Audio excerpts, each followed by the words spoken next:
everyone. Thank you, META-INF, for having me today, and welcome to my today's session.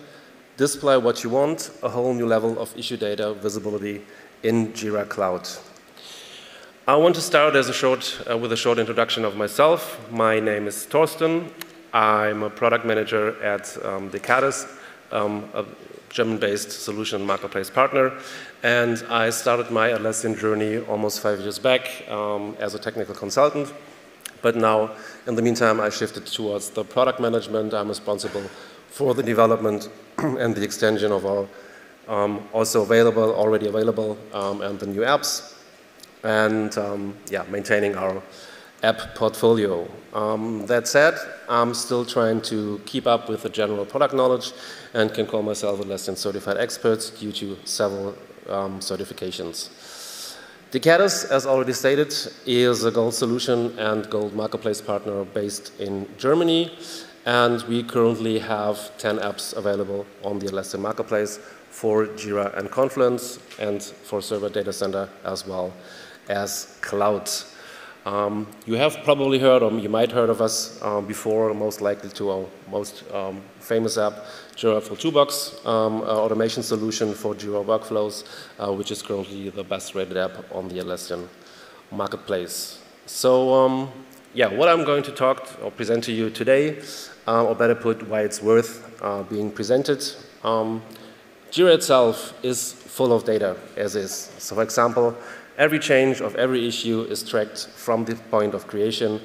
However, some of this data is more accessible than others, and the most common way to access this data is through the default issue view. Let's take a story, or let's take this story as an example. We have a set of basic information. We have a summary, we have a project name, an issue key, a description. Heading over to the context fields, we have additional fields like the status, users involved in this issue like the reporter or the assignee.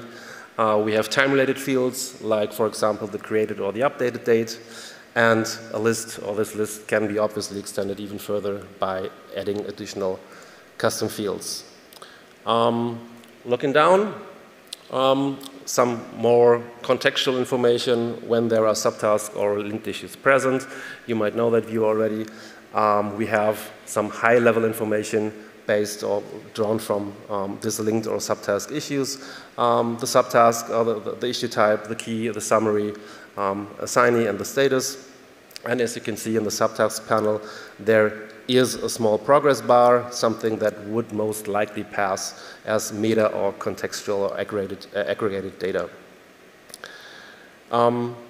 Switching over to this example subtask, I like to point towards another very sophisticated area of information related to a single issue, namely the issue history. Here not only is tracked when something was changed, but also how the conditions before and after the value change were. However, when looking for a specific change, so for example, the latest status change, you would have to scroll and search your way through the information to find the matching entry. That said, we have to realize that the data available in the issue view is not holistic or not the full picture, and sometimes it's hard to grasp additional information, like, for example, the previous assignee of an issue. What was the time or timestamp of the latest status change? How long is an issue been, or how long has an issue been in its current status? What's the project or component lead related to that issue? Getting a bit more complicated, what are the total of story points in that epic? Or what's the total attachment size attached to this issue? Or even more complicated, what's the number of bugs raised against the same issue version within the last 24 hours? That said, what we have available or accessible in the issue view is sometimes or often only the tip of the famous iceberg. That's why I'm happy to present to you today our solution facing these problems.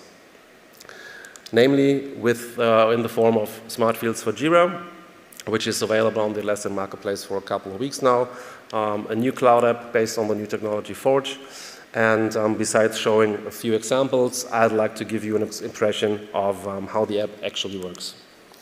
First of all, Smart Fields for Jira introduces 2 custom field types, a text field and a smart number field. And those custom field types are then used for calculating or composing textual and numerical values. To make the app accessible for a wide audience of end users, it was clear that we'd aim for a no scripting solution, and the configuration is based on so-called expressions, a concept introduced by our other app, Jira Workflow Toolbox.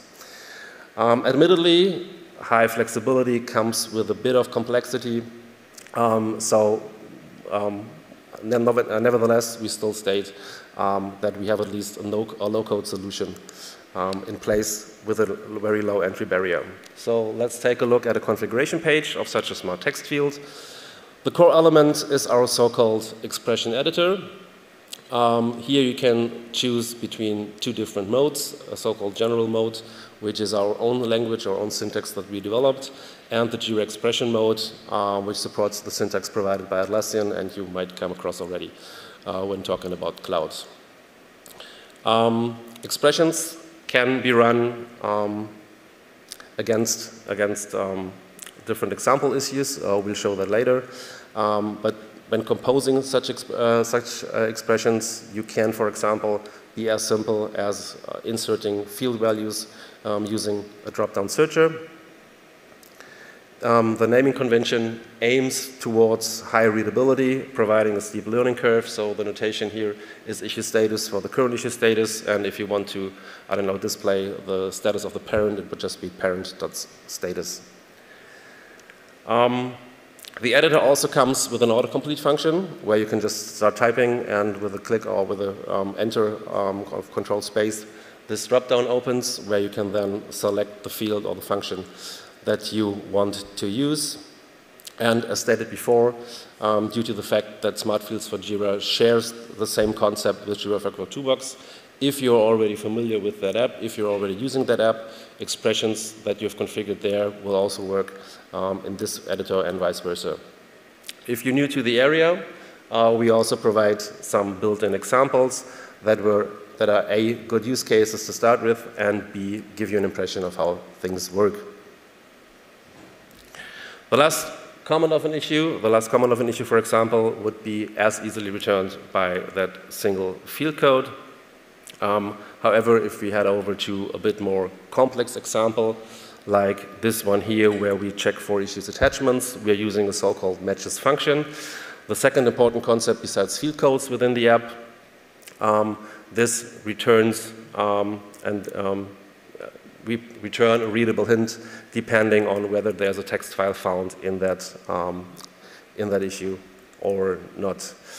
In order to compose those expressions and to deploy with confidence, we have the so-called try your expression function, this play button on the top, where you can then just select an issue to run this expression against. You confirm with the run, and you get the result shown before actually configuring or saving the field for further usage.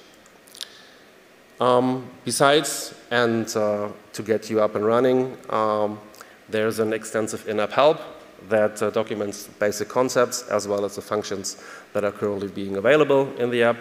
And besides the specification of those functions, we also provide a lot of examples demonstrating how they are supposed, or how those functions are supposed to work. And last but not least, we also provide a very extensive online documentation with a vast list of use cases that is maintained on a regular basis and extended even further as soon as we get other interesting requests via our support.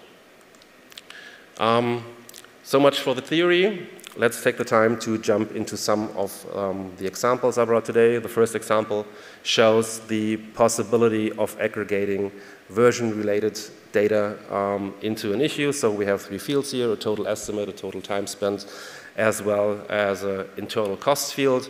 I think the first of 2 are quite self-explanatory. This third one demonstrates how you can even further customize the display of, so A, you can do calculations as well and put your total time spent or multiply your time spent with an internal cost factor. And you can as well, for the sake of a user-friendly display, add currency symbols, etc. Another bit more sophisticated example is the implementation of a reg status, so red, amber, and green, or traffic light, that indicates the time left until the due date that's saved to the issue. So in this example here, we are showing a green light when there's more than 14 days left. If there's only 7 days left, or more than between 7 and 14 days left, we show a yellow light, and otherwise we return a red one, another use case that might be helpful when it comes to prioritizing issues. Another valid use case might be the calculation of a criticality score. So based on the selection of this impact field here, we can then calculate, or we put numbers against those options in the background and calculate a criticality score, which is easier to grasp for the end users and can be used to prioritize issues or escalate issues for high criticalities. While there are obviously thousands of other use cases out there, and I hope I already inspired you to think one of those that will help you in your specific business cases, that should be it for today. And as a short wrap-up, the key concepts of smart fields for Jira are: we're providing 2 custom field types. We have a highly flexible editor due to 2 supported languages, the general mode and the Jira expression mode. We can display or we can draw contextual issue data from the issue itself, but can also draw issue data from related or linked issues. Those fields are updated in real time, so they're always up to date. And in the at least newer versions of Jira where there's some kind of auto refresh, they're even updated in real time once you're in the issue view. Otherwise, those fields are recalculated when opening an issue. The results are available in JQL searches, so you can run searches against those fields as well. And so what's next? I hope I have aroused some interest in the app, and I would like to point out that we are also present with a booth, number G8, right here on the corner when you leave the theater. So make sure to come by, say hello, and we're happy to answer all of your questions and show you additional demos, even also of our remaining app portfolio. Besides this, we have a small additional own raffle, so if you're interested in winning some earpods, a smartwatch, or whatever, just come by, say hello, and we'll introduce you to the regulations of the raffle. And besides, if you're interested in workflows in general, there is a workshop tomorrow held by my appreciated colleague Arun. This workshop will be about configuring more advanced or sophisticated workflows. It's called Workflow Editing Mastery, Build Smart Workflows to Empower Your Team. I think it will take place in the Anden room at 2:30. So if you haven't opted in already, do so. And one more thing to end with, being a participant of this year's Atlassian Day by META-INF entitles you to receive a promo code. So if you reach out to us and tell us that you saw the presentation or that you attended META-INF Atlassian Day this year, you can get 12 months or 1 year, depending on the billing cycle, smart fields for free. That's for me. That's all from me for now. Thank you very much. And if you have any further questions, you can also reach out to our website, hellox.app, and I would love to have conversations with you at our booth. Thank you very much.